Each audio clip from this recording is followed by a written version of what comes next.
Hi, I'm Isa Baksa. Welcome to Isang Manunulat Shorts. Today's topic is on privacy issues in genealogy, part 5. I took a step back. I thought about everything: the laws, the risks, and the digital footprints. I made the choice. I would not stop the genealogy project, but I would change how I would be telling the story. The names, dates, and facts about our ancestors, they are history. But the living, they deserve privacy, dignity, and sometimes a little sensitivity. No full addresses, no personal details that could be misused.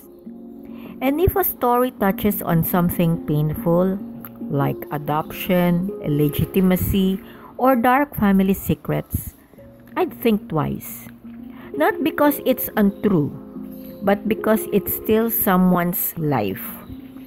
In the next video, I'll explore what happens when family members don't agree on what should be included or left out. Visit isangmanunulat.com and read the full blog post. Thanks for watching.